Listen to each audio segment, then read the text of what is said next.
Ayan guys, malinis na dito no sa may area ng ating phase 1. Kaya maraming salamat po sa lahat ng mga naglinis kanina nga umaga no. Kasama na yung ating mga Estero Ranger, kasama na yung ating mga MMD, kasama na yung ating mga volunteer no. Na dito sila kaninang umaga. Kaya maganda na naman siya, di ba?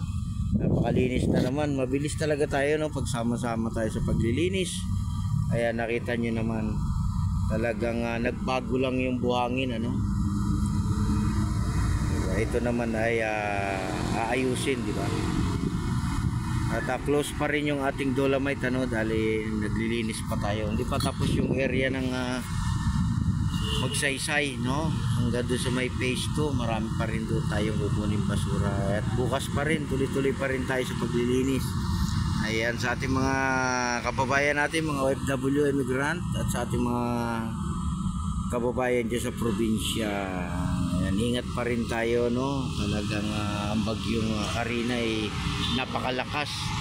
Maraming binaha, maraming basurang tangay-tangay yan. Ayan, ngayon naman ay napakaganda na uli ng ating Manila Bay. Malinis na naman.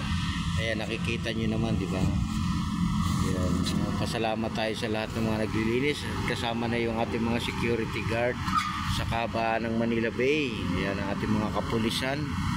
Maraming salamat din sa inyo sa pag-assist nyo sa ating mga kababayan natin no?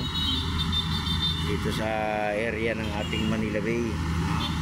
Ay bukas uli araw ng Sunday ano? Tayo uli ay maglilinis, di ba? At sarado muna tayo no. Hintayin muna nating makuha lahat ng basura, di ba? Panatiliin lang talaga nating malinis yung ating pasyalan. Lahat naman ng pasyalan nililinis, di ba? Kasi inabot din ng baha.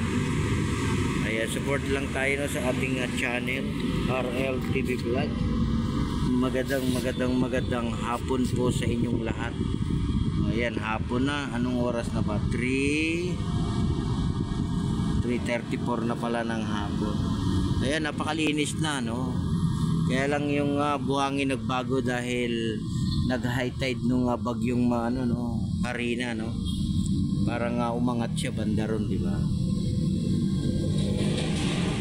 Pero yung ating signboard na bato rito hindi naman masyadong naapektuhan. Nandiyan pa rin siya, nakapatong pa rin.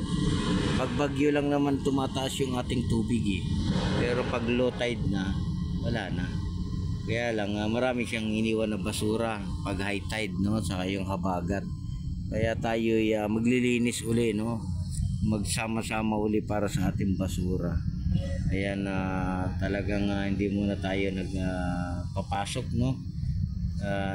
Ayusin muna natin at tanggalin muna yung mga basura, di ba? Ito marami pa rito mga nakasako. Kaya maraming salamat din po sa kumuha ng ating basura na yung truck. May dumating kanina hapon. Ayan, nakargahan na natin siya. At maraming salamat din po sa lahat ng mga naghakot ng ating basura. Yung ating mga Estero Ranger no. Diba? Dito guys marami pa rin eh. Ayan, mga nakasako na yun, madali nang kukunin yan, diba? Isasakay na lang sa truck yan pag may dumating. Hanggang doon yan sa may area ng phase 2 hanggang 500 meters no, lilinisin pa yan bukas. May mga maglilinis pa rin bukas no. Nandito pa rin tayong lahat, sama-sama pa rin tayo sa paglilinis no, ng ating Manila Bay. Kaya magandang hapon uli sa ating mga security guard at sa lahat ng ating mga kababayan OFW at sa inyo dyan sa probinsya. Kamusta na kayo? Marami pa rin nasirang lugar ano, inabot ng baha. Yung iba nga may tubig pa eh no? Kaya sa susunod mag-iingat na tayo. Pag alam natin na tumataas na ang tubig, lilikas na po tayo no, para hindi tayo abutan ng baha no. Pwede naman tayo bumalik pag wala ng baha, di ba? Kaya mahirap po madisgrasya, di ba? Lalo na po kung walang kuryente, napakadilim ng ating lugar no, kasi pinapatay ang kuryente niya pag baha na, di ba? Para walang didisgrasya. Inuop nila yan. Kasi mahirap pag naka-on pa yung kuryente tapos mataas ang tubig, pag mamaya merong maputol na wire tapos napunta sa tubig, di ba? Mas lalo pang lalala. Kaya ginagawa, inuok na agad yan para walang makuryente, di ba? Ayan, malinis na naman siya guys. So maraming salamat uli sa lahat ng mga naglinis ngayong morning, no? Morning din, saka hapon. Ayan, naisako na natin. Kailangan natin isasako yung mga basura, no? Huwag nating hindi pwedeng hindi isako. Kasi yung mga kahoy, pinag-iwalay namin. Kasi minsan na pumuputa yung yunil, no? Hindi pwede yung kahoy. Kasi yun ay mixer, no? Pwede lang mga kahoy sa mga truck na malalaki. Ayan, sarado muna tayo guys at wala kayo nakikita nga tao dito sa Manila Bay. Lahat sila ay nasa labas, no? Yung iba ay nasa overpass. Talagang clean up muna tayo guys. Kaya maraming salamat din po sa mga nagsusupport sa aking live kagabi at nagsusupport sa aking mga upload, mga video, no? At sa aking short video. Ayan, napakalinis na, no? Ayan, wala na tayong nakikita. Bumalik na uli yung ganda ng Manila Bay. Talagang nandito tayo para masuportahan yung paglilinis, di ba? Kahit bumabagyo, nandito rin kami. Talagang pinagmamasdan natin kung anong itsura ng habagat, no? Kung marami ba silang tangay na basura, di ba? Marami rin siyang tangay, kaya lang baha rin sa labas, sa mga sa top, no? Halos lahat binaha eh. Malalim kaya sa top, hindi rin makatawid yung ating mga namamasyal. So, dito naman sa may area ng Ross Boulevard, binaha rin.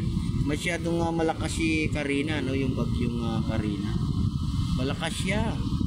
Kasi nung paalis na siya lalo pa siyang lumalakas umuulan pa. Kaya lang meron naman tayong kasunod, no? Yung hindi pangalan Dindo, no? Dindo, di ba?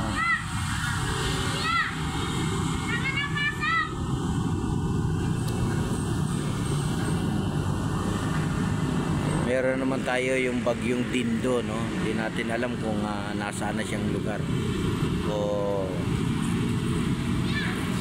nasa malayo pa siya. Kasi wala naman tayo nakikitang dumidilim, di ba? Pero marami pa yan. Kaya lagi tayong handa, lalo na yung ating mga kababayan, di ba? Kahit anong gawin natin, kailangan pagka tayo nagtatanim, haharbisin na natin bago pagdating ng bagyo. Meron tayong pang araw-araw, no? Di ba? Ayan yan, napakalinis guys pinakita ko sa inyo. Malinis na malinis ang ating Manila Bay. Wala namang nagbago, di ba? Meron bang nagbago? Na angat lang yung niya, yung buhangin, no? Yung mga pato. Yan babalik lang sa dati yan. Kakayutin lang yan, di ba? Pero yung linis, malinis pa rin, di ba? Ayan, tayo ulit ay magkaisa para sa ating basura, di ba? Ayan, sa ating mga kababayan, ingat tayo sa pag-uwi at sa pamamasyal kung saan man kayo lugar na mamasyalan. Pasyalan nyo rin yung ating Manila Zoo, yung ating Intramuros, o yung ating Luneta Park. Yan, maraming tao na ngayon sa Luneta kasi hapon na, no? Di ba? Yung ating Dolomite ay pansamantalang sarado muna dahil tayo ay nag-general cleaning, no? Di ba? Kaya yung ating mga kababayan dyan sa labas ay bakit daw sarado? Kailangan nating linisin muna lahat. Hindi pa na lilinis ng maayos, marami pa rin doon sa may area ng phase 2 at bukas yan, malinis na yan, lilinisin na nating lahat yan. At may mga volunteer naman na darating bukas, di ba? Sana mas marami pa para mabilis, no? Para may isako na kagad lahat. Ayan, God bless po sa ating lahat at maraming salamat po sa aking mga nagsusupport sa aking channel. Ayan, mag-subscribe na kayo guys, i-share nyo na yung ating video ngayong hapon. Maraming thank you sa inyo lahat and God bless sa inyong pamilya at sa inyong mga kababayan natin. Ingat-ingat tayo. Ayan, mabuhay po tayo ng mapayapa at masiglang ating mga katawan. At God bless po everyone. Bye-bye.